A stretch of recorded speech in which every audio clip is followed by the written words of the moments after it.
The pastor's voice cut through the Sunday morning worship like a blade I didn't see coming. Would Clara Bennett please come to the altar?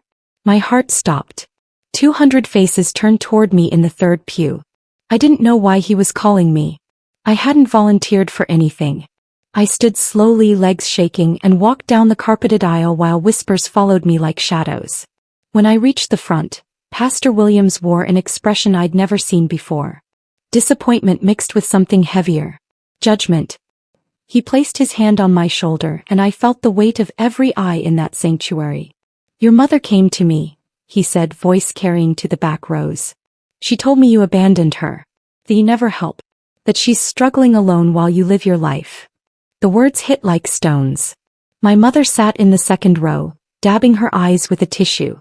The congregation gasped softly. I stood there, frozen, while my reputation crumbled in front of everyone I'd worshipped beside for 5 years. My mother's crying grew louder, filling the silence I couldn't break. She pressed the tissue to her face, shoulders shaking with perfectly timed sobs. People around her reached out, touching her arm, murmuring comfort. I wanted to speak, to defend myself, to show them the bank statements on my phone proving I'd paid her rent for 3 years straight. But my throat closed. Pastor Williams looked at me like I was a stranger, like everything he'd known about me had been a lie. "Your mother says she calls and you don't answer. That she asks for help and you ignore her. That she's been alone through her medical struggles while you're too busy for family." Each accusation landed in the quiet church like a gavel. My face burned. I'd been paying her medical bills since last winter. I'd driven her to appointments. I'd brought groceries every Sunday after this very service. But standing at that altar under 200 stares, none of that felt real anymore. Only her tears looked real. Pastor Williams's voice softened slightly, but it still carried authority that silenced any defense I might have offered. "Clara, do you have anything to say?" I opened my mouth. Nothing came out.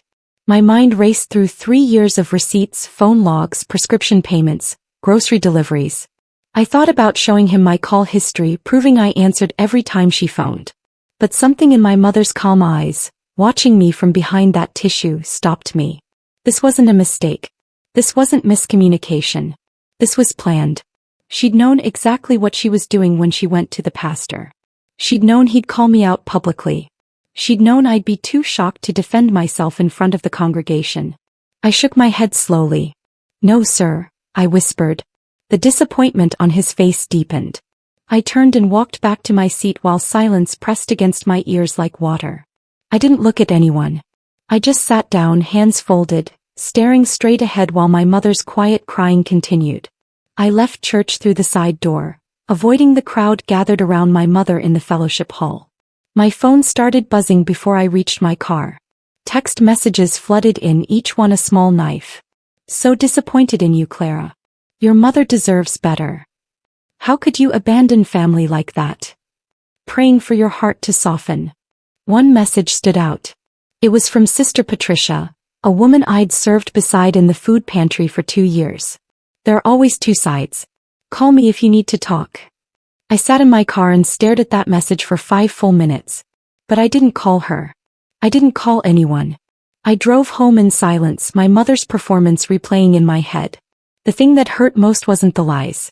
It was that she didn't call me afterward. Not to apologize. Not to explain. Not even to pretend it was a misunderstanding. The silence told me everything. That night I couldn't sleep. I kept seeing Pastor Williams's face, the way he'd looked at me like I was someone he didn't recognize anymore. I thought about all the times my mother had praised me in private. How she'd thank me for paying her electric bill, tell me I was a good daughter, say she didn't know what she'd do without me. Then I thought about how she spoke about me to others. At family gatherings I was always too busy, or focused on her career, or not around much anymore. She'd sigh when people asked about me, letting the silence suggest neglect without saying the words directly. I'd ignored it for years, telling myself it was just her way, just her need for attention and sympathy from others. But this was different. This wasn't a casual comment at Thanksgiving. This was a public accusation in front of my faith community, designed to humiliate me where it would hurt most. I realized I'd been protecting her lies for years by staying quiet. I got out of bed at 2 in the morning and opened my laptop. I pulled up my bank account and started going through transactions. Every month for 3 years the same payments. Rent to her landlord $500. Electric bill averaged $120. Phone bill $75. Groceries $200 minimum, sometimes more. Medical copays when she needed them. Prescription refills. An emergency car repair last spring. I added it up slowly, carefully. Over 3 years I'd given my mother nearly $40,000. Not loans. Gifts. She'd never paid back a cent and I'd never asked her to. I saved every transaction to a folder on my desktop. I didn't know what I'd do with it yet. I just needed to see the truth laid out in numbers that couldn't be argued with. The evidence sat there, quiet and undeniable, while my mother's tears echoed in my memory. I drove to my mother's apartment on Tuesday evening. She answered the door smiling like nothing had happened. "Claire, sweetheart, come in. I just made tea." Her voice was warm, familiar. I sat at her small kitchen table while she poured 2 cups, humming softly. She didn't mention Sunday. She didn't apologize. She acted like the church incident had never occurred. Finally I spoke. "Mom, why didn't you tell the pastor I've been helping you? Why didn't you correct what they were thinking?" She set down her cup carefully, her expression shifting into something practiced. "Oh honey, the church misunderstood. You know how people are. They hear one thing and make it into something else." I waited. "So you'll tell them the truth?" She looked at me with eyes that were suddenly harder than I'd ever seen. "People need to know I suffer, Clara. They need to understand what I go through." The words hung in the air between us like smoke. My mother leaned forward, her voice dropping low but firm. "You don't understand how hard it is being alone at my age. No husband. No family nearby except you, and you're always working. People at church, they care when they think I'm struggling. They check on me. They bring meals. They invite me to things." I stared at her. "So you lied about me to get attention?" She flinched at the word lied, but her expression didn't soften. "I didn't lie. I just didn't mention every little thing you do. And honestly, Clara, you shouldn't need credit for helping your own mother.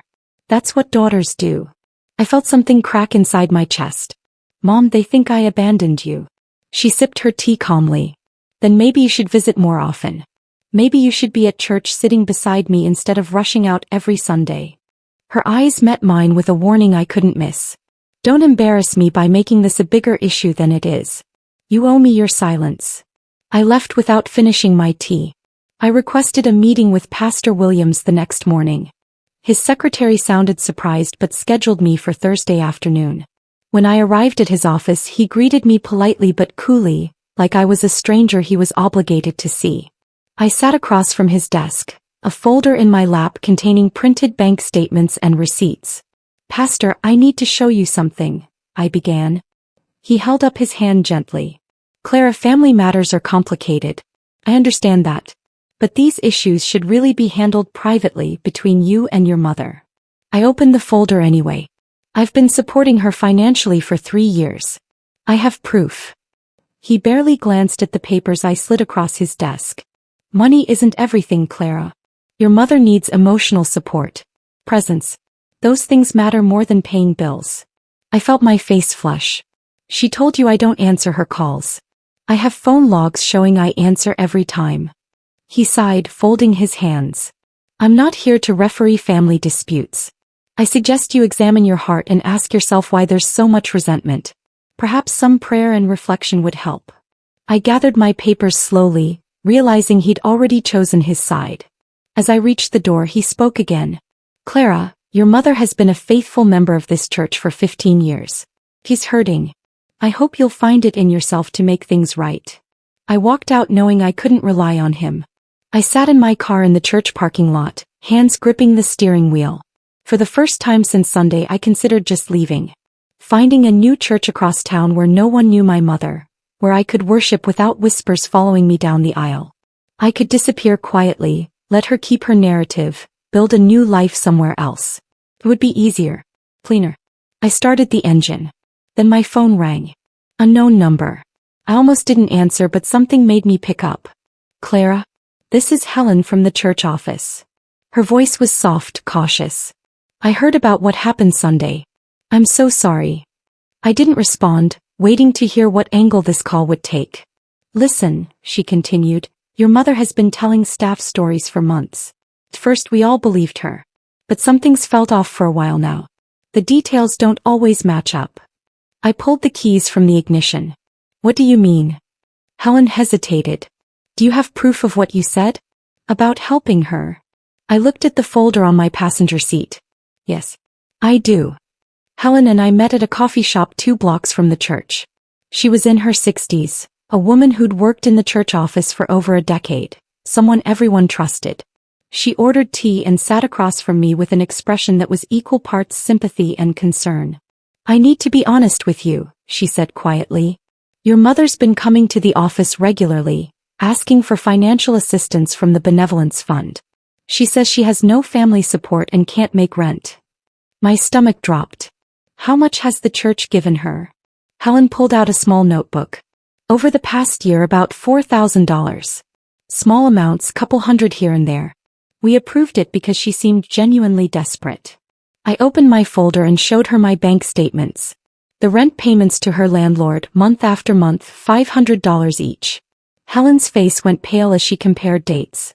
The church had given my mother rent money the same months I'd already paid it. She'd been collecting twice. This changes everything, Helen whispered. Helen sat back in her chair, processing what the numbers meant. I need to bring this to the church board, she said carefully. But I'll need your permission. This is your personal financial information. I thought about my mother's warning. Don't embarrass me. I thought about Pastor Williams dismissing my proof without looking at it. I thought about 200 people who believed I was a heartless daughter. You have my permission, I said. Helen nodded slowly. The board meets next Tuesday. They'll want to hear from you directly. Are you prepared for that? I wasn't sure I was prepared for anything anymore. But I knew I was done being silent. Yes, I told her. I'll be there. She reached across the table and squeezed my hand. I'm sorry we didn't see this sooner. Your mother is very convincing. That was the part that hurt most. My mother wasn't just good at lying. She was exceptional at it.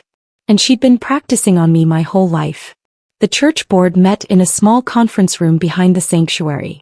6 people sat around a table, including Pastor Williams, Helen, the treasurer, and 3 deacons I recognized from Sunday services. They'd invited me to speak but hadn't told my mother about the meeting. I appreciated that small mercy. I didn't want to perform this in front of her again. I laid out everything calmly. No anger. No accusations. Just facts. I showed them 3 years of bank statements proving I'd paid her rent, utilities, and medical expenses consistently. I showed phone logs proving I answered her calls.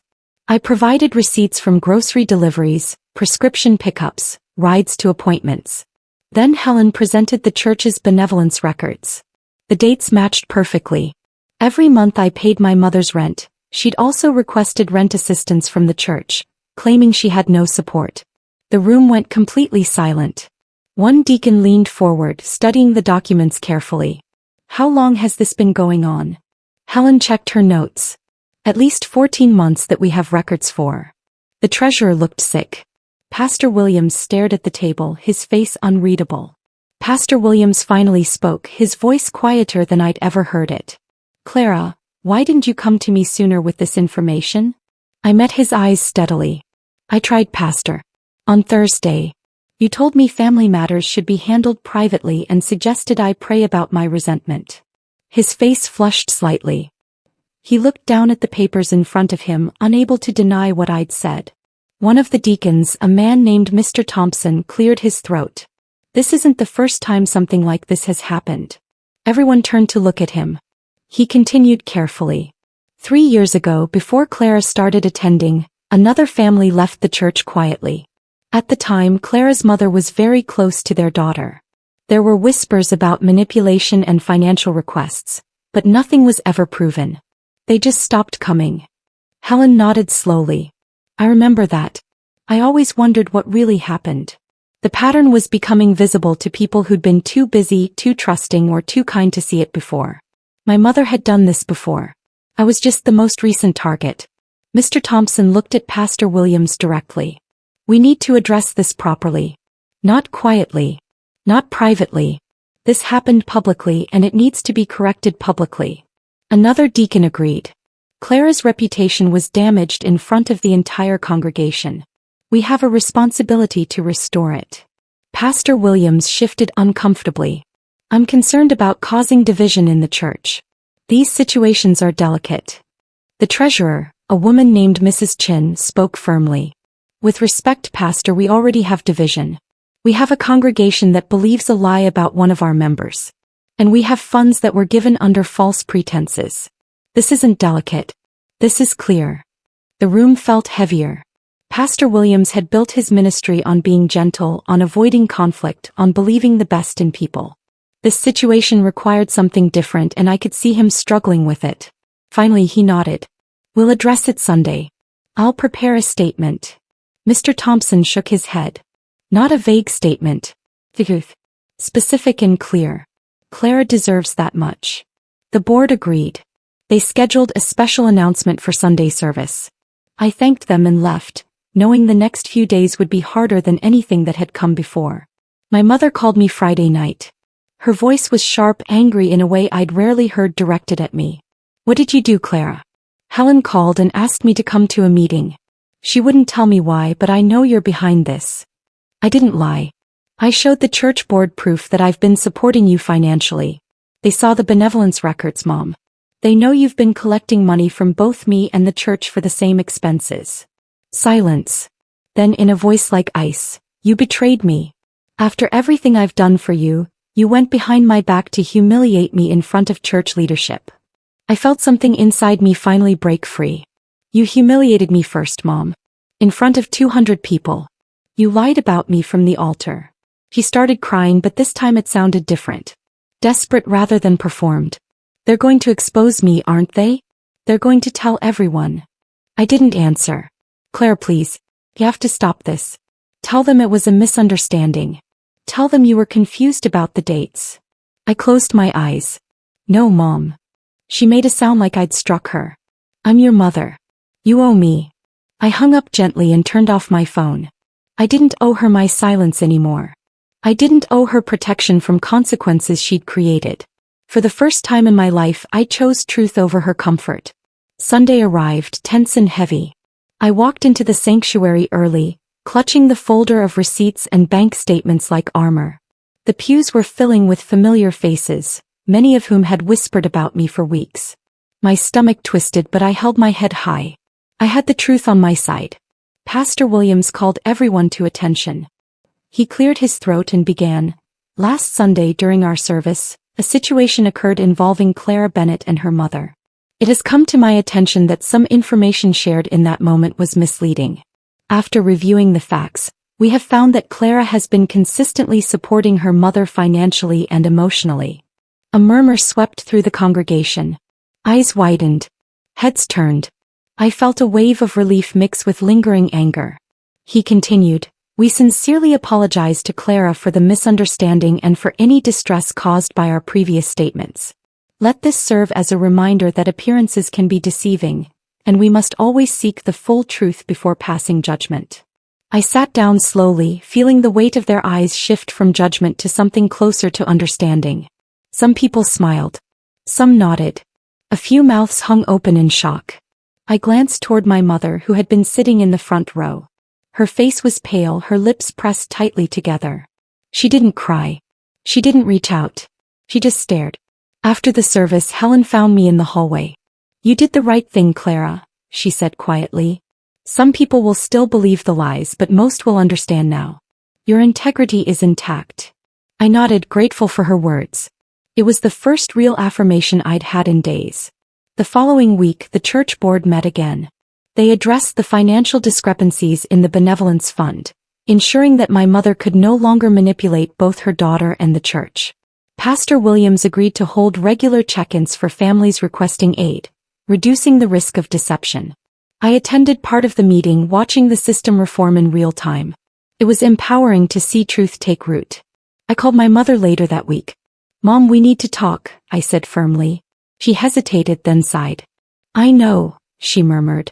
I laid out clear boundaries. No more financial manipulation, no lies to the church, and no more public performances designed to shame me. I told her I would continue supporting her, but only under honest and transparent terms. There was silence on the line. Then she said softly, I understand. For the first time in years, I felt a shift in our relationship.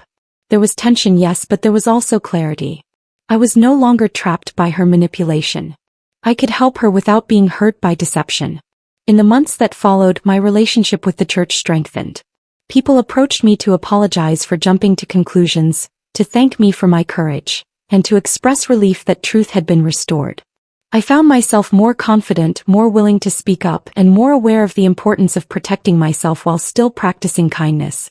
As for my mother, she kept her distance initially. But over time she began to call more honestly, asking for help when truly needed and no longer trying to perform misery for others' sympathy. Our relationship remained complicated, but it was real. For the first time I could love her without fear of manipulation, without being silenced by guilt. Standing in the pews again months later, I finally felt peace. The whispers no longer haunted me, the judgment no longer weighed on my chest. I had reclaimed my voice and with it my dignity. Truth had prevailed. And though my mother and I would never be perfect, we had finally learned something invaluable. Honesty matters more than appearances, courage matters more than comfort, and boundaries matter more than approval. For the first time I felt truly free. I didn't just fight back. She exposed the lies and took her life back. If you love stories where the tables are turned and justice is served, hit like, subscribe, and stay tuned. The next revenge story might be even wilder. Don't miss it.